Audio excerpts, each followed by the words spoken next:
अस्सलाम वालेकुम रहमतुल्लाहि वबरकातुहू। दोस्तों, कुछ दरख्त ऐसे हैं जिन पर जिन्नात और शैतान का बसेरा होता है, जिन पर जिन्नात और शैतान का साया होता है।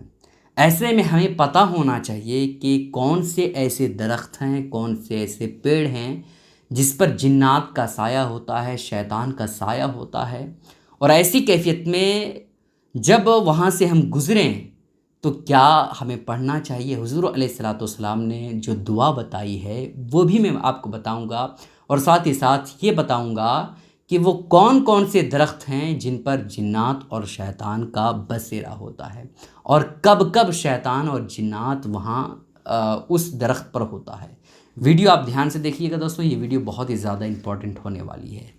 पहला दरख्त जिसमें शैतान और जिन्नात का बसेरा और साया होता है वो है नीम का पुराना दरख्त। अगर आपके आसपास ऐसा नीम का पेड़ है जो बहुत पुराना है, जिसकी टहनियाँ, जिसकी जड़ें जो है वो काफ़ी दूर दूर तक फैली हुई है, तो ऐसी कैफियत में उस पर जिन्नात और शैतान का साया ज़रूर होगा। ठीक है। और दूसरा दरख्त जिस पर जिन्नात और शैतान का साया होता है वो है बैरी का पुराना दरख्त। बैरी जो हम और आप खाते हैं, शौक़ के साथ बाज़ारों में मिल जाता है, उस बैरी के दरख्त पर भी जिन्नात और शैतान का साया रहता है अगर वो पुराना दरख्त है तो। ठीक है। और तीसरा है बरगद का पेड़, और चौथा है पीपल का पेड़, और पांचवा है अमरूद का पेड़ जिसे हम खाते हैं, है ना। और छठा है केले का दरख्त, है ना। केला जो आमतौर पर फलता है, जिसे हम पकने के बाद भी खाते हैं, पकने से पहले भी सब्ज़ी के तौर पर खाते हैं। और सातवां है रात रानी फूल, जिसमें रात में फूल उगता है ना। तो रात रानी वाला फूल, उसमें भी जिन्नात और शैतान का साया रहता है। आठवां है जामुन का दरख्त। तो ये 8 ऐसे दरख्त हैं दोस्तों जिसमें जिन्नात और शैतान का साया रहता है।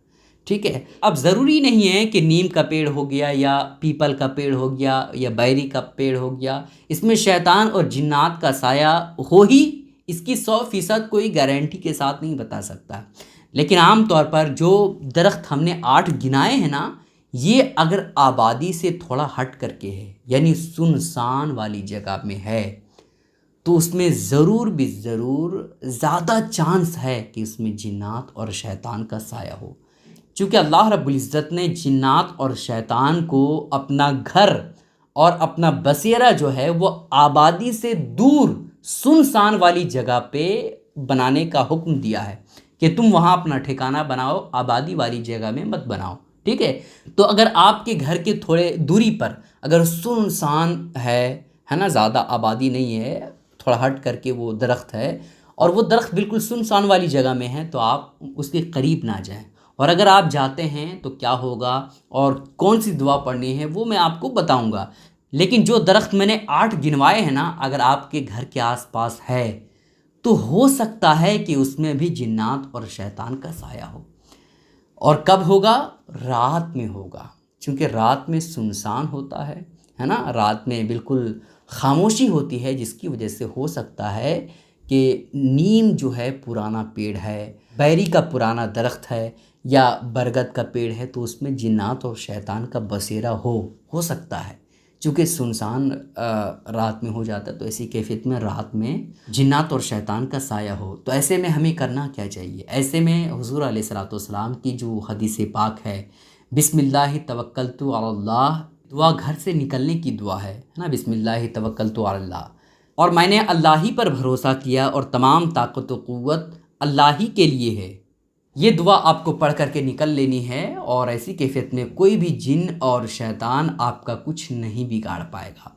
और अगर आपको सुनसान वाली जगह में जाना है, जैसे ऐसी जगह में आपको जाने की नौबत पड़ गई जहाँ बिल्कुल सुनसान जगह है और वहाँ नीम का पेड़ या जो मैंने 8 गिनवाए हैं, अगर उनमें से कोई पेड़ वहाँ पर है, तो ऐसी कैफियत में आपको ये दुआ पढ़ लेनी है। और साथ ही साथ आपको एक मरतबा आयतुल कुर्सी, है ना, अल्लाहु ला इलाहा इल्ला हुवल हय्युल क़य्यूम, ये पूरा जो है आयतुल कुर्सी आपको पढ़ लेना है, और ऐसी कैफियत में 3 मरतबा अपने जिस्म पर फूंक मार लेना है।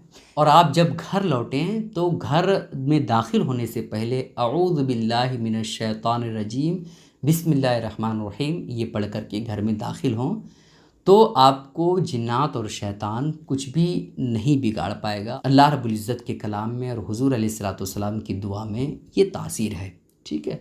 लेकिन बेहतर यही है कि उन जगहों में आप ना जाएं, ठीक है। इन बातों का ख्याल ज़रूर रखिएगा। इस क्लिप को शेयर ज़रूर करें। अस्सलामु अलैकुम रहमतुल्लाहि व बरकातहू।